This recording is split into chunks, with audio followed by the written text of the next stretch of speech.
Céline Lorichès, bonjour. Vous êtes présidente de Pro Bono Lab. Alors, tout d'abord, est-ce que vous pouvez nous présenter brièvement Pro Bono Lab et nous expliquer pourquoi la présence de Pro Bono Lab au forum ? Bonjour et merci de m'accueillir. Donc, je suis en effet présidente de Pro Bono Lab, qui est l'association spécialiste de l'engagement par le partage de compétences. En clair, ça veut dire qu'on considère qu'aujourd'hui, toute compétence est un bien public et que cette compétence-là doit pouvoir être partagée, mise à la disposition des grandes causes sociétales pour leur permettre de se développer durablement et de produire un impact social le plus vaste possible. Et pour ça, il faut qu'il y ait un maximum d'hommes et de femmes qui mettent à disposition leurs compétences en pro bono, ça veut dire gratuitement. Est-ce qu'on parle aussi de mécénat de compétences? C'est la même chose?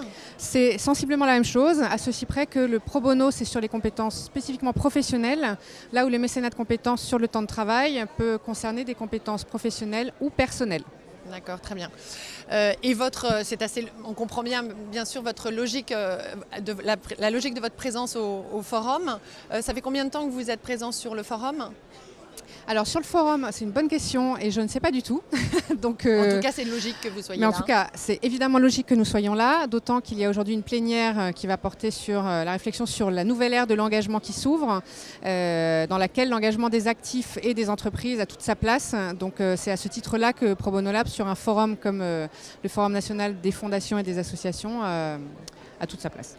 Alors justement, quels conseils peut-on donner aux entreprises pour sensibiliser et engager leurs actifs qui veulent donner du temps pour le monde associatif ?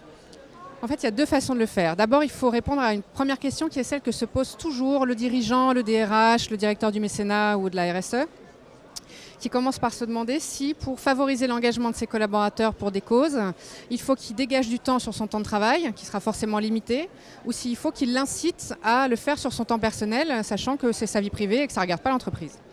Et donc notre réponse à nous, c'est de dire les deux, mon capitaine. En fait, il faut offrir un parcours d'engagement, un programme assez large dans lequel chaque collaborateur pourra venir piocher dans la brique d'engagement qui lui correspond, qui répond à ses attentes, à sa disponibilité, à ses compétences, etc. Donc après, une fois qu'on s'est dit ça, dans les différentes typologies d'engagement possibles, il y a en effet ce qui est sur le temps de travail, qui s'appelle donc du mécénat de compétences, que les compétences données et offertes soient des compétences personnelles ou professionnelles. Et donc là, il s'agit de débloquer du temps de travail des collaborateurs pour les offrir à des projets d'intérêt général. Donc ça peut être très ponctuel, comme des journées de solidarité entreprise, avec des exemples très concrets comme L'Oréal par exemple, qui organise depuis 10 ans une initiative qui s'appelle le Citizen Day et par laquelle chaque année partent sur le terrain auprès d'associations pour réaliser des missions concrètes avec un résultat concret à la fin de la journée. 6 000 collaborateurs en France, 30 000 à l'échelle mondiale et qui produisent grâce à ça un impact collectif extrêmement fort et sans lesquels les associations n'auraient pas atteint ce résultat en un temps si rapide. Et après, il y a à l'autre bout des schémas d'engagement qui sont bien plus pérennes. Par exemple, dans le cadre de l'aménagement du temps partiel senior pour gérer les fins de carrière dans certaines entreprises. Et donc là, vous avez la Fondation Orange qui a mis en place un temps partiel senior par lequel les collaborateurs concernés peuvent partir faire un mi-temps jusqu'à 3 ans dans une association pour mettre leurs compétences à disposition. Ça, c'est sur la partie mécénat de compétences qui peuvent donc régler des problèmes de disponibilité pour des collaborateurs qui, parce qu'ils ont une vie professionnelle bien remplie, parce qu'ils ont 3 enfants et famille monoparentale, parce qu'ils habitent à 1h30 de leur domicile, répondent majoritairement quand ils ne s'engagent pas que c'est parce qu'ils n'ont pas le temps de le faire. L'entreprise, elle a un rôle à jouer pour leur donner du temps. Et puis de l'autre côté, on a aussi des salariés qui sont déjà engagés et qu'il faut aider. À qui on peut permettre de régler des contraintes d'agenda qui sont parfois inextricables. Moi, je suis par exemple pas salariée. Aujourd'hui, j'ai créé ma structure, mais je suis dirigeante, présidente bénévole d'une association qui est Pro Bono Lab. Si j'étais salariée, j'aurais beaucoup aimé qu'on puisse m'aider à assurer la gouvernance de l'association. Et là, on peut aménager le temps de travail pour cela ? On peut en rêver. On le fait bien pour les sportifs de haut niveau, par exemple. Pourquoi on ne le ferait pas pour les engagés de haut niveau ? Mais donc c'est le cas aujourd'hui ou non pas encore ? Aujourd'hui ça n'existe pas. Il y a une loi en 2017, début 2017, qui a créé le congé d'engagement citoyen, mais qui à notre connaissance n'est pas encore déployé et développé à grande échelle. Mais en tout cas, soutenir et structurer la gouvernance des associations, ça peut passer par l'engagement des entreprises parce que de nombreux dirigeants bénévoles d'associations sont salariés par ailleurs dans leur vie de tous les jours. Rêvons. Et aujourd'hui, le mécénat de compétences, comment il se situe en France? Est-ce qu'il est beaucoup pratiqué? Il est beaucoup pratiqué par les grandes entreprises. Aujourd'hui, là, on a des chiffres qui sont tombés ces quelques derniers jours. Et quels sont ces chiffres? Alors, les chiffres, c'est qu'il y a 67% des grandes entreprises qui pratiquent le mécénat de compétences. Ça, c'est un chiffre que je peux vous donner parce que Pro Bono Lab le connaît et qu'il est sorti également du dernier panorama des fonds et fondations qui a été fait par EY. Là, dans les dernières semaines. De manière pérenne ou ponctuelle encore. Exactement, avec tout ce champ de possibilités que j'évoquais, de 1 heure par-ci par-là à des mécénats de compétences, voire des missions de longue durée.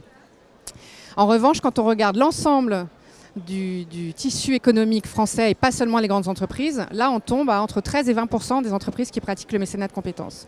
Donc il y a encore besoin, notamment au niveau des PME, voire des entreprises de taille intermédiaire, de soutien, de formation, d'accompagnement, d'évangélisation, de sensibilisation à la question du mécénat de compétences, parce que le mécénat de compétences, il produit de l'impact social pour les projets à qui on donne ces compétences, mais il produit de l'impact aussi dans l'entreprise et notamment de l'impact RH en termes de rétention des talents, en termes de montée en compétences, notamment sur les soft skills, l'adaptabilité, l'art de l'écoute, le fait de mettre en jeu ces compétences dans des contextes différents que ceux qu'on connaît habituellement.